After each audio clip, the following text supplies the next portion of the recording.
आज हम आपको बताएंगे कि कैसे राजनीति में विश्व कप और क्रिकेट की एंट्री हुई है और समाजवादी पार्टी सूर्य कुमार यादव के मामले को लेकर क्या कुछ कह रही है। साथ ही साथ ये भी जानिए कि जाटों के आरक्षण के मुद्दे पर क्यों गर्माहट है और बीजेपी मंत्री ने क्या जवाब दिया है और वरुण गांधी की कौन सी शायरी जो है सरकार को नहीं पसंद आएगी वो भी हम आपको सुनवाएंगे। नमस्कार, मैं हूं रजत सिंह और आप देख रहे हैं आज का यूपी।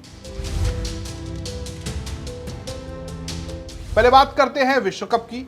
जैसा बीते दिनों विश्व कप में ऑस्ट्रेलिया से फाइनल में भारतीय टीम को हार का सामना करना पड़ा।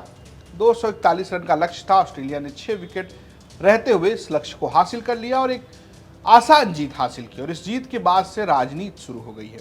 कोई इसे पनौती का दर्जा दे रहा है, कोई ये कह रहा है कि अगर लखनऊ में मैच हुआ होता तो भारतीय टीम जीत जाती। और तो और सूर्य कुमार यादव को लेकर भी खूब बहस छिड़ गई है।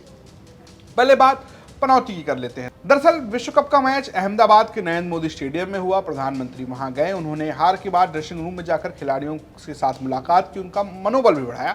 लेकिन इस पर अब राजनीति शुरू हो गई है। राहुल गांधी ने राजस्थान की एक रैली में कुछ ऐसी टिप्पणी की है जो काफी विवादित हो गई है। उन्होंने एक तरीके से इस पूरी घटना में किसे पनौती बताया है, ये आप सुनिए। याद है? हाँ, क्या पनौती पनौती पनौती। अच्छा वाला हमारे लड़के वहां पे वर्ल्ड कप जीत जाते, वो वहां पे पनौती हरवा दिया। तो आपने सुना राहुल गांधी का बयान, किस तरीके से वो विश्व कप को लेकर और क्रिकेट को लेकर एक कमेंट कर रहे हैं और जिसको लेकर अब राजनीति तेज हो गई। बीजेपी भी उस पर पलटवार कर रही है। हेमंत बिश्व शर्मा ने कांग्रेस के ऊपर पलटवार किया। हाँ, फिलहाल ये जो दो सांसद, यानी कि एक अमेठी से पुराने सांसद और एक वाराणसी से जो सांसद हैं, जो प्रधानमंत्री हैं, उनके बीच की टसल लगातार आपको देखने को मिलती रहती है। लेकिन अखिलेश यादव जो समाजवादी पार्टी के मुखिया हैं, उन्होंने भी एक तरीके से एक तंज कसा। तो अखिलेश यादव ने कहा कि अगर ये मैच अहमदाबाद के नरेंद्र मोदी स्टेडियम के इतर लखनऊ के काना स्टेडियम में होता तो भारतीय टीम जीत जाती। सुनिए क्या कह रहे हैं अखिलेश यादव। और मैं तो ये कहूंगा जो मैच गुजरात में हुआ है,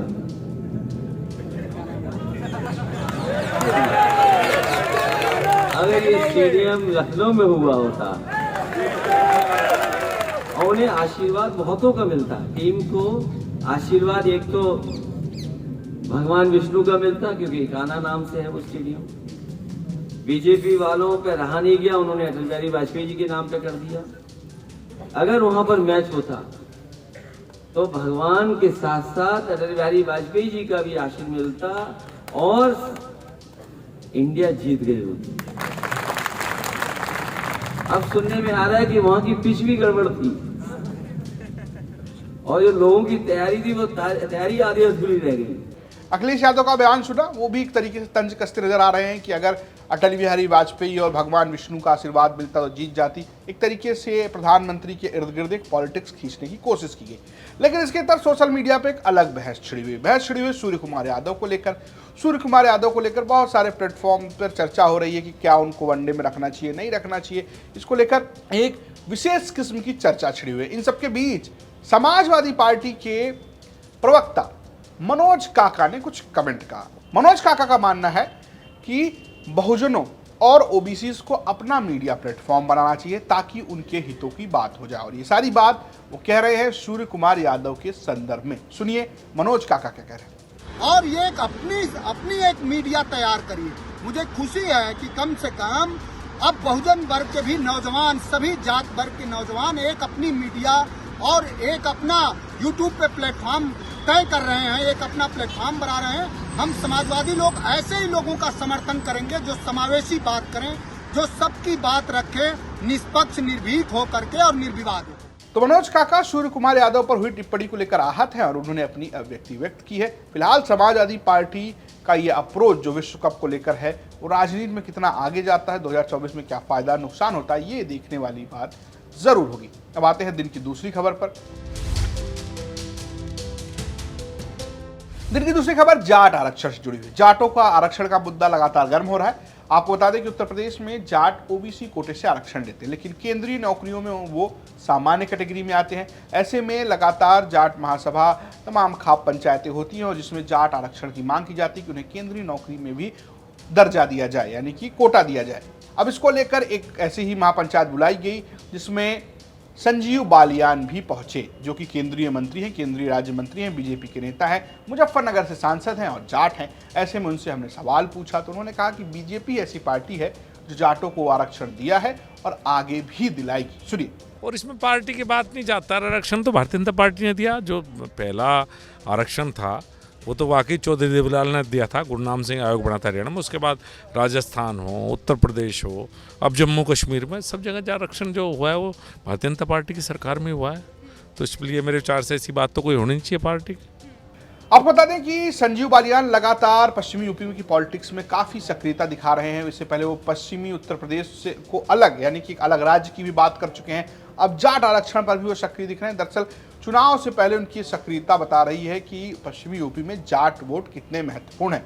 एक तरफ मुजफ्फरनगर में जहां संजीव बालियान कमर कस रहे हैं, दूसरी तरफ जाटों की जो पुरानी पार्टी रही है यानी कि आरएलडी, वो भी अपनी ताकत इकट्ठा करती हुई नजर आती है। ऐसे में जाट वोटों को लेकर 2024 के लोकसभा चुनाव में काफी बड़ी जंग देखने को मिल सकती है। अब आते हैं दिन की तीसरी खबर पर। तीसरी खबर जुड़ी हुई है वरुण गांधी से। वरुण गांधी का अपना अंदाज आजकल आप जानते हैं, बीजेपी सरकार पर नाम तो नहीं लेते लेकिन इशारों इशारों में हमला करते हैं। अब उन्होंने एक शायरी पढ़ी है, जरा वो शायरी सुनिए। शेर सुनाता हूं कि तेरी मोहब्बत में हो गए फना, तेरी मोहब्बत में हो गए फना, मांगी थी नौकरी मिला आटा दाल चना। तो नौकरी छीनकर अनाज देने के मुद्दे पर सरकार को घेरते नजर आ रहे हैं वरुण गांधी। ऐसे में बड़ा सवाल उठता है क्या वरुण गांधी को भारतीय जनता पार्टी पीलीभीत से टिकट देगी। ऐसे माना यह जाता है कि पिछली बार यानी कि जब 2019 का लोकसभा चुनाव था तब भारतीय जनता पार्टी ने माँ बेटे यानी कि वरुण गांधी और मेनका गांधी में से ये ऑफर किया था कि कोई एक चुनाव लड़े। हालांकि बाद में बातचीत हुई और दोनों लोग चुनाव लड़े। मेनका गांधी सुल्तानपुर से लड़ी जहां पहले वरुण गांधी सांसद थे, और वरुण गांधी पीलीभीत गए जहां से मेनका गांधी सांसद थी। फिलहाल 2024 के चुनाव में क्या दोनों को टिकट मिलता है, किसी एक का टिकट कटेगा, ये बड़ी चर्चा है। वरुण गांधी की तेवर को लेकर भी लगातार सियासत में थोड़ी चर्चाओं की बाजार गर्म होता रहता है, क्योंकि ऐसा माना जाता है कि वो कभी भी पाला पलट सकते हैं। फिलहाल वो भारतीय जनता पार्टी के ही सांसद हैं। ये रहा आज का यूपी, फिर आपसे मुलाकात होगी। नमस्कार।